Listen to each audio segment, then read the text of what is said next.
Hello everyone, আসসালামু আলাইকুম। সবাই কেমন আছেন? আশা করি সবাই ভালো আছেন। আল্লাহর অশেষ রহমতে আমরাও ভালো আছি। তো আজকেও ব্লগটা সকাল থেকে শুরু করছি। আজকে বেশি রোদ উঠে নাই, এখন বাজে 10টা। তো সবাই ভিডিওটা দেখতে থাকুন সারাদিন থেকে। এখন পাশের বাজার থেকে কিছু বাজার করে নিয়ে আসলাম। এখানে আছে ধনিয়া পাতা আর হচ্ছে একটা লাউ, এটা চিংড়ি মাছ দিয়ে রান্না করব। আর হচ্ছে এই লাল শাকটা ভাজি করব। তো আজকে এগুলোই রান্না করব। আর দেখেন কি সুন্দর বৃষ্টি নামছে। তো বৃষ্টি হইতেছে আর আমি এখানে রান্না শুরু করে দিলাম। এখানে লাল শাকটা সিদ্ধ করতে বসাই দিলাম। আর লাউটাও সবকিছু একদম কেটে ধুয়ে পরিষ্কার করে নিয়েছি। এগুলো করতে করতে আমার লাল শাকটা সেদ্ধ হয়ে গেছে। আর অমনি কারেন্ট চলে যায়। তারপর এখন বাহিরের চুলায় আইসা এটা এই যে একটু রসুন দিয়ে বাগার দিয়ে নিতেছি। রসুনটা আগে একটু ভেজে নিছি। এখন এটা শাকটা ভালো করে ভেজে নেব। তারপরে এখানে আবার লাউ তরকারিটাও রান্না করে নেব, কারণ কারেন্ট যে রকম অবস্থা শুরু করছে, 1 ঘন্টা থাকলে 3 ঘন্টা থাকে না। এখন কি করব, রান্না বাড়া তো করতে হবে, খাইতে হবে।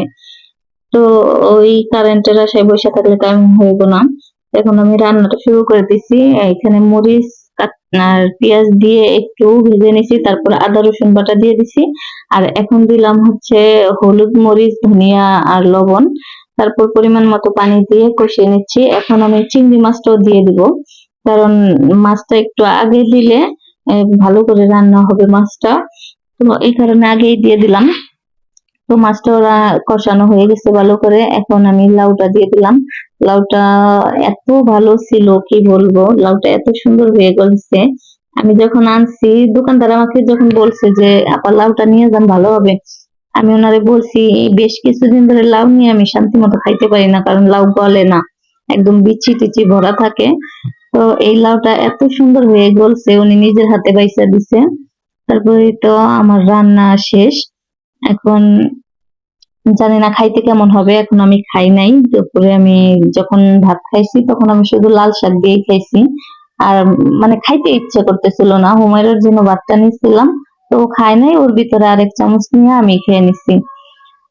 আর ভিডিওটা যে যেখান থেকে দেখছেন, যদি ভালো লাগে কষ্ট করে একটু লাইক কমেন্ট শেয়ার করবেন। আর হচ্ছে অনেকেই দেখি ভিডিওটা না দেখেই কমেন্ট করেন, কেন আপনারা এই কাজটা কেন করেন? এটা তো আপনাদেরও পেজের ক্ষতি, আমার পেজেরও ক্ষতি। আর অনেকেই দেখি স্টিকার কমেন্ট করেন, এটা করবেন না প্লিজ। যদি কমেন্ট করতে হয় কিছু লিখে করবেন, কিন্তু স্টিকার কমেন্টটা করবেন না, এতে পেজের ক্ষতি হয়।